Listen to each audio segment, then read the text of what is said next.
Ang kwentong ito ay hango sa totoong buhay. Karanasan ito ni Libay.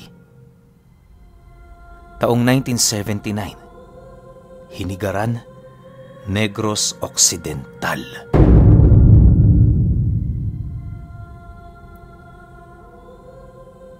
Itong mga panahong ito, kasalukuyang isang manlalason itong si Libay. Ayon sa kanya, na noong mga panahong kabataan niya, nagkakasakit siya tuwing hindi siya nakakapanlaso ng tao sa loob ng 1 linggo. Yun kasi ang itinuro ng kanyang ama sa kanya para mas lalo pang mapalakas ang kakayahang tangan niya. Mabait naman itong si Libay, masunurin sa pamilya, marunong makisama, at higit sa lahat hindi tumatalikod sa kanyang kaibigan. Kapag may isang taong nakasama na niya at natipuhan niya ang ugali nito, ituturing niya na yung hindi na iba sa kanya. Dagdag pa ni Libay na kahit gano'n ang kanyang pag-uugaling ipinapakita sa ibang tao, nasisiguro niyang halang pa rin ang kanyang kaluluwa sa mga taong may masamang binabalak sa kanyang pamilya. Sa pagtungtong niya ng edad 50 taong gulang, malalaki na noon ang kanyang mga anak. Pinili na din niyang mamuhay ng payapa alinsunod sa kagustuhan ng kanyang asawa. Bagaman sapat lamang ang kanilang kita sa bawat araw na dumaraan, kontento naman itong sila Libay basta ba'y nakakakain ng tama ang kanyang mga supling.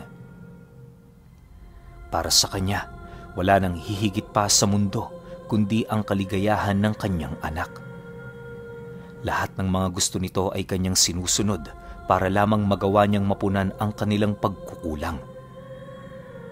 Akala niya, magpapatuloy na noon ang kasiyahan ng kanilang pamilya, pero nagkamali siya.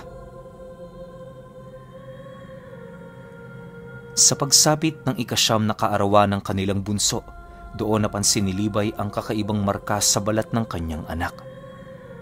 Sa unang tingin, mapagkakamalan mo yung pasa, subalit kapag inihipan mo yon ng usal, doon mo mapagtatanto na isa yung marka ng aswang. Nang makumpirma ni Libay na inaaswang ang kanyang anak, ora mismo nagpasya siyang itigil ang pagdiriwang ng kaarawan nito. Matapos mapag-alaman ng kanyang anak ang ginawa niyang desisyon, hindi nito mapigilang magalit sa kanya. Bukod kasi sa marami ng nilutong pagkain ng kanyang asawa, may mga panauhin na ding naroon sa tahanan nila. Dahil sa pangyayaring yon, agad naman siyang kinausap ng kanyang panganay na anak ukol sa mga nangyari. Tay, ba't mo naman pinatigil ang kaarawan ni Mimay? May nagawa ba siyang pagkakasala? Sana naman pinatapos mo man lang yung pagdiriwang. Wika ng kanyang panganay na lalaki paglapit nito sa kanya.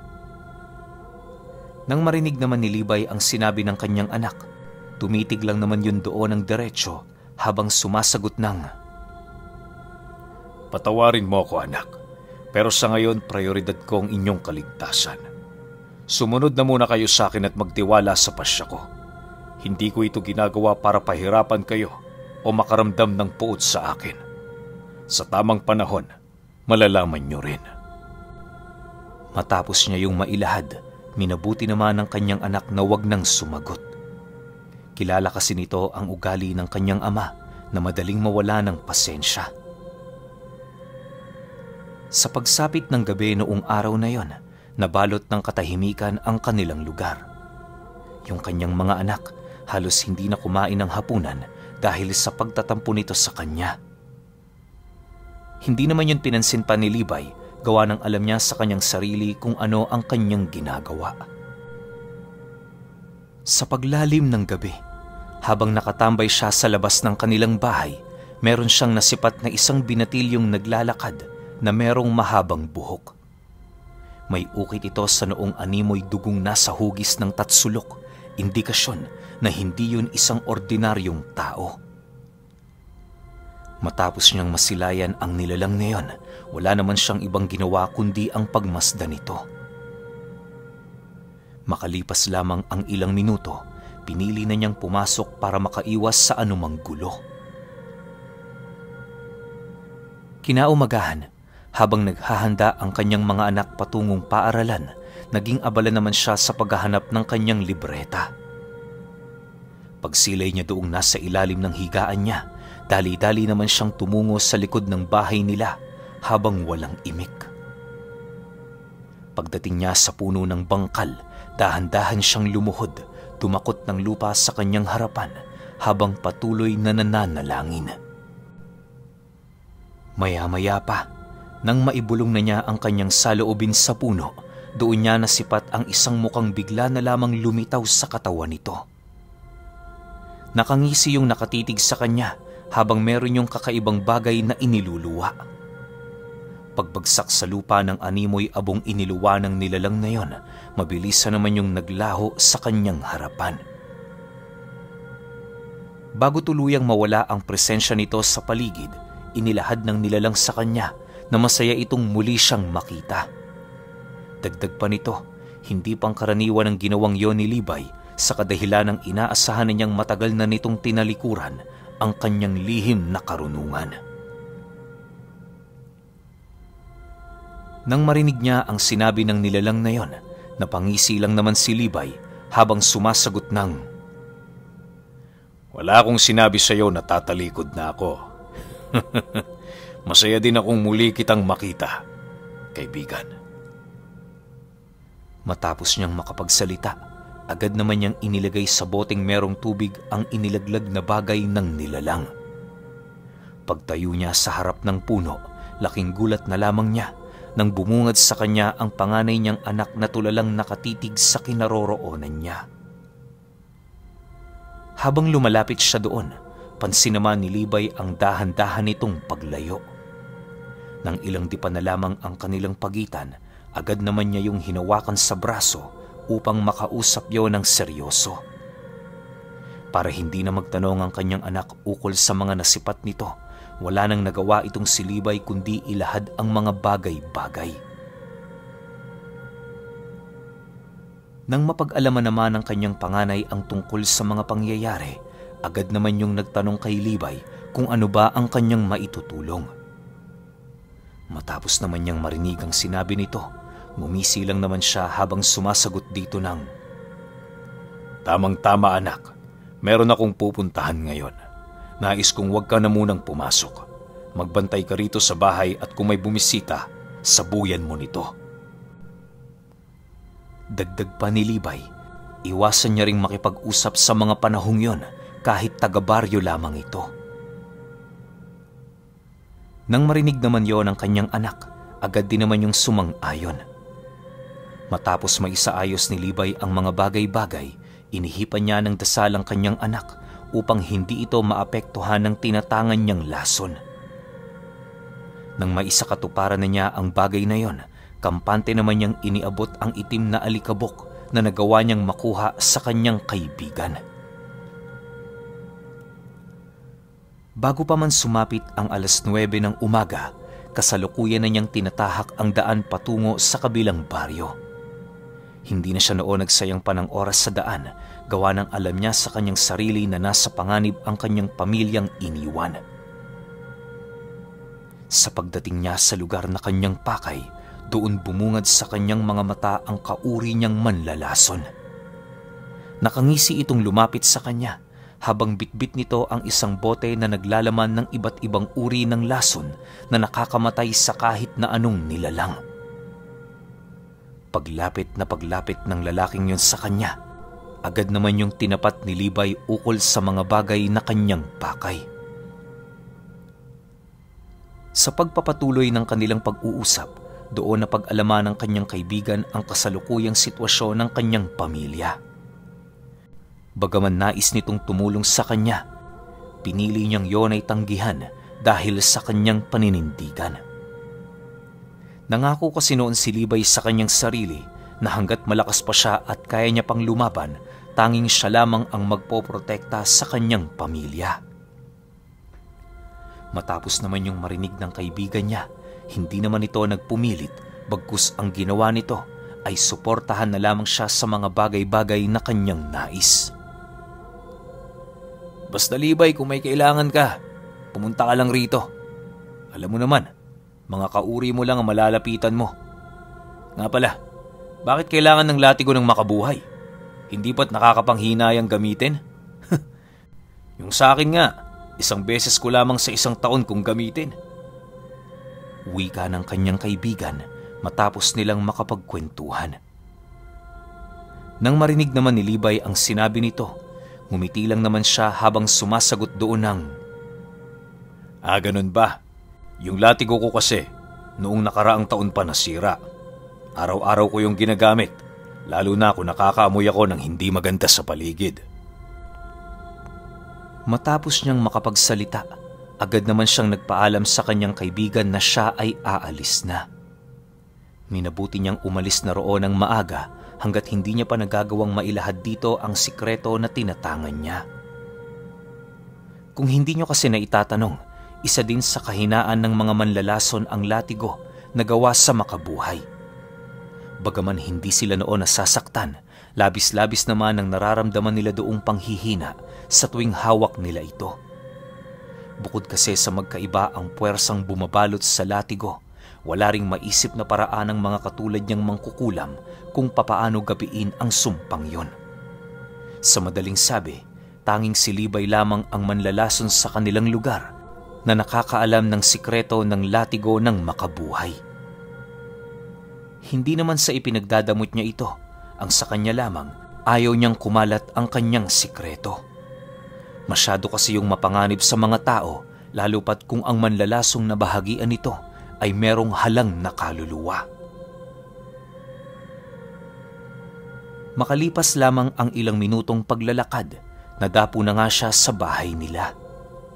Pagpasok niya sa kanilang bakuran, tumambad sa kanyang mga mata ang kanyang anak na tulalang nakaupo sa hagdan. Pitpit nito ang garapong wala ng laman, hudyat na meron yung sinabuyang panauhin sa kanilang tahanan. Dahil sa nakita noon ni Libay, agad naman niyang nilapitan ang kanyang anak para tanungin kung ano ang nangyari. Matapos naman yung marinig ng kanyang panganay, maiyak-iyak naman yung nagkwento sa kanya ukol sa mga bagay na nagawa niyang maranasan.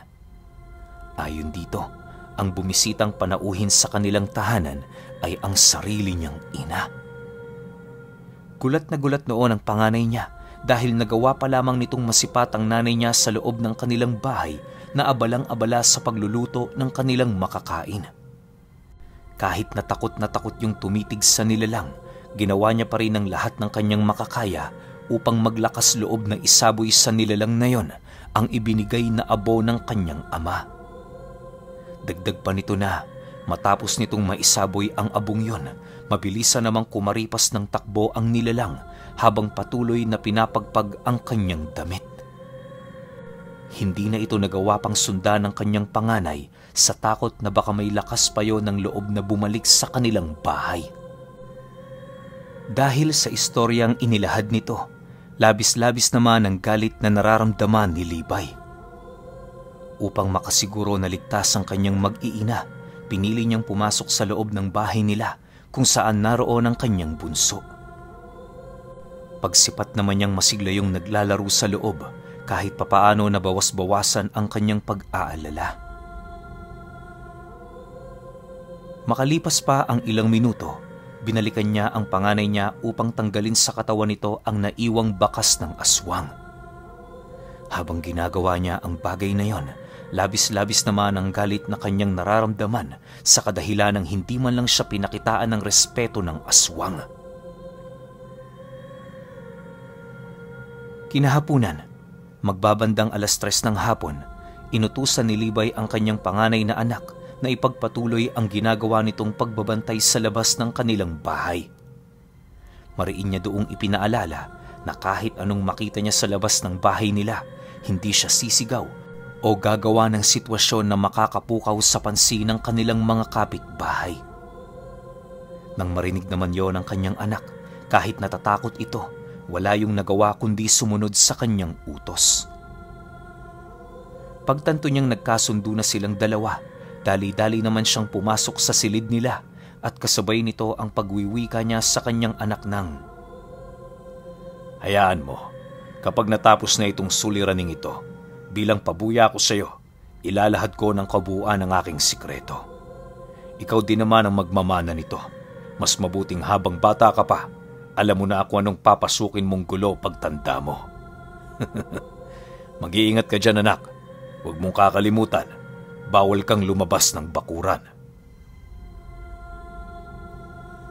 Matapos niyang makapagsalita, tuluyan na siyang pumasok sa kanyang silid.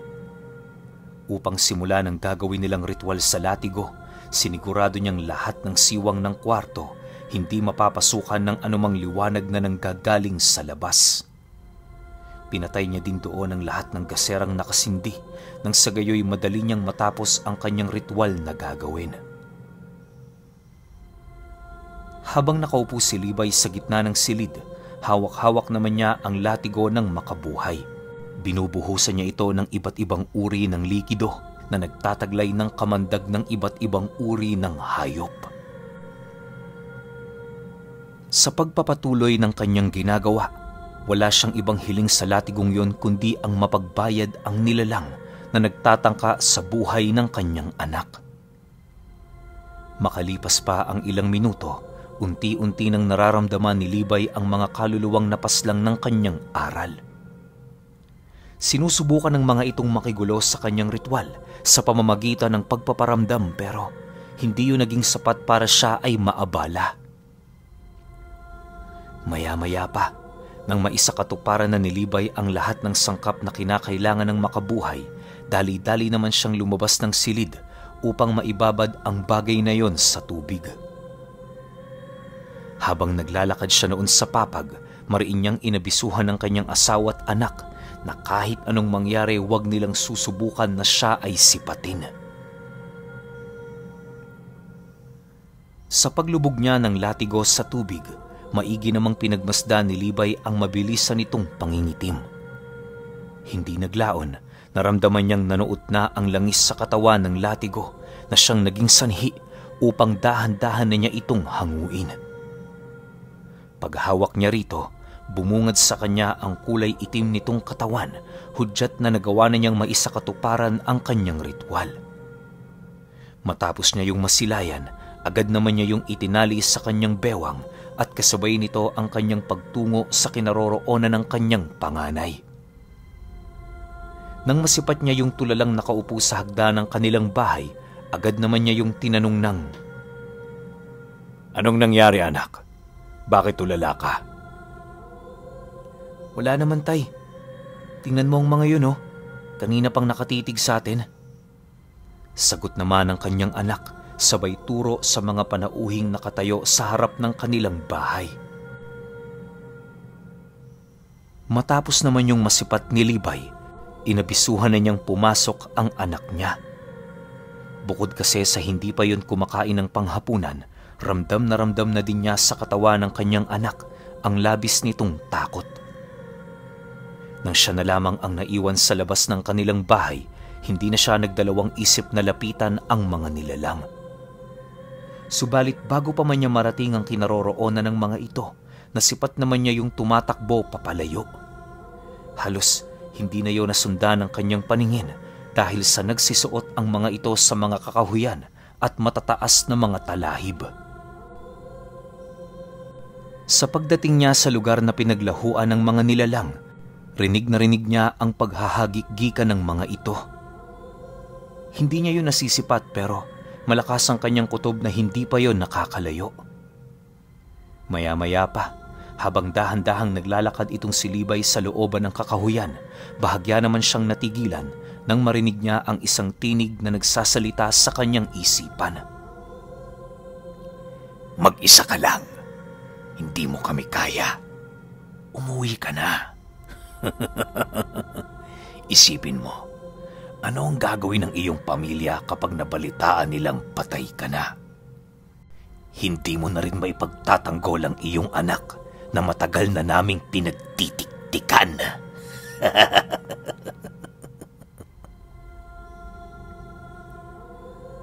Nang marinig ito ni Libay, kalmado lang naman siyang nagpatuloy sa kanyang paglalakad. Hindi din siya noon nakakaramdam ng pagkatinag sa sitwasyong kanyang kinakaharap sa kadahilan ng nararamdaman niya sa mga nilalang na yon ang lasong isinaboy ng kanyang anak. Sa paglalim pa ng gabi, halos wala na talaga siyang makita sa paligid. Yung mga aswang na naroon sa kakahuyan, pakiramdam niya, dahan-dahan ang lumalapit sa kinaroroonan niya. Makalipas lamang ang ilang minuto, bigla naman siyang nakarinig ng kaluskos sa kanyang likod at kasabay nito ang mabilisan niyang paghugot ng kanyang latigo. Bago pa man siya masunggaba ng aswang, nagawa na niya yung mahataw ng latigo ng makabuhay na nababalutan ng iba't ibang klase ng kamandag. Pagnuot nito sa katawan ng aswang, bigla naman yung bumagsak sa lupa at kasabay nito ang mabilisan nitong pagkaparalisa. Sa sobrang lakas ng lasong tanga noon ni Libay, kahit ang mga ordinaryong hayop na namumuhay sa lugar ay hindi nakaligtas sa kanyang ginawang pag-atake. Sa pagkamatay ng aswang na yon, doon na siya unti-unting nakakarinig ng pag-aangil sa paligid. Alam niyang napapalibutan na siya ng mga ito, subalit hindi niya matukoy kung saan parte yun unang susugod. Dahil sa medyo nararamdaman na ni Libay ang pagkadehado niya sa lugar na yon, napilitan na siyang magpatungol sa kaibigan niyang Engkanto. Palihim lang siyang nakipag-usap dito upang hindi nito matunugan ang kanyang hakbang na malapit ng maisakatuparan. Sa pagramdam ni Libay sa paglitaw ng kanyang kaibigan, pasimple naman niyang dinakot ang iniluwa nitong abo. Nasisiguro niyang hindi pa siya natutunugan ng mga aswang, gawa ng balot ng sabulag ang abong kanyang pinulot. Sa pagtayo niya mula sa kanyang kinaroroonan, bigla naman siyang sinunggaba ng isang aswang na siyang naging sanhi upang magpagulong sila sa lupa. Habang nakabaon ng matatalas nitong kuko sa kanyang balat, pilit naman niya yung hinawi sa pamamagitan ng kanyang paa at kamao. Nang magkaroon na siya ng tsansa para ihipan yon ng abo, agad naman niya yung ginawa na siyang ikinabulag ng nilalang. Dahil sa wala na itong masilayan sa paligid, unti-unti na din yung napabitaw sa kanya para tumakas papalayo. Subalit bago pa man makatakbo ang nilalang sa kanilang kinaroroonan, nagawa na niya yung mahataw ng kanyang latigong tinatangan. Pagbagsak nito sa lupa, kagaya ng dinanas ng unang biktima ni Libay, agad din naman yung namatay. Sa pagbalik ng katahimikan sa paligid, hindi na siya nagdalawang isip pang ipakalat sa hangin ang kanyang dalang abo. Pagkalat nito sa buong lugar, dahan-dahan naman siyang umupo sa ilalim ng malaking puno, sabay wika sa mga nilalang ng, "Yung bumisita sa bahay ko kanina at nasabuyan ng anak ko ng kapareha ng pinakawalan kong abo. Sinasabi ko sa'yo, tumakas ka na habang maaga pa." Mamamata... Hindi pa man tapos sa pagsasalita itong si Libay, bigla namang nahulog sa itaas ng punong kanyang kinaroroonan ang bangkay ng isang aswang. Pagsilay niya sa pagmumuka nito, nasipat niyang tulala na ito at wala ng buhay. Habang pinagmamasdan niya ang nilalang na yon, doon niya napagtanto na maaaring yon ang bumisita sa kanilang tahanan noong umaga. Makalipas pa ang ilang minuto, nang maramdaman ng mga aswang na hindi nila kakayanin ng manlalason, napilitan na silang umalis ng tahimik. Parang bula na lamang yung naglaho na halos ni katiting na bakas na maaaring magtuntun sa kanilang kinaroroonan ay wala nang nasilayan itong si Libay. Hindi naman niya pinili pang sundan ng mga nilalang na yon dahil para sa kanya sapat na ang kanyang ginawa. Magmula noon, wala nang mga aswang na bumibisita sa kanilang tahanan. Ang labis lang noong ipinag-alala ni Libay sa kaligtasan ng kanyang mga anak ay ang iilan nilang mga kababaryo na merong makitid na pag-iisip. Ang tanging hiling niya lamang sa mga ito, huwag nilang ipapakita na sinasakta ng kanyang mga anak dahil paniguradong may kalalagyan ng mga taong yun sa kanya. Magpahanggang sa ngayon, kahit malaki na ang panganay ni Libay, hindi pa rin nakakalimutan ito ang kwento ng kanyang ama ukol sa makamandag na makabuhay.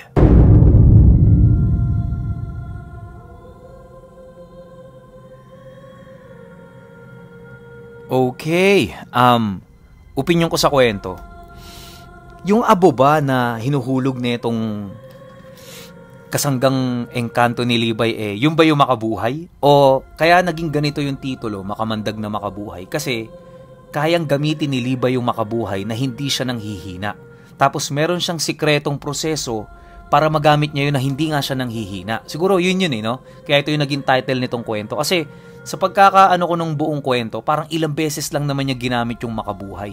Pero yun nga, alam naman nating lahat na kapag makabuhay yung gagamitin mo sa isang aswang o nilalang na nasa panig ng kaliwa, isang hataw lang dyan talagang tatakbo yan. O kahit maamoy lang nila yung sangsang ng makabuhay, talagang matatakot sila dyan.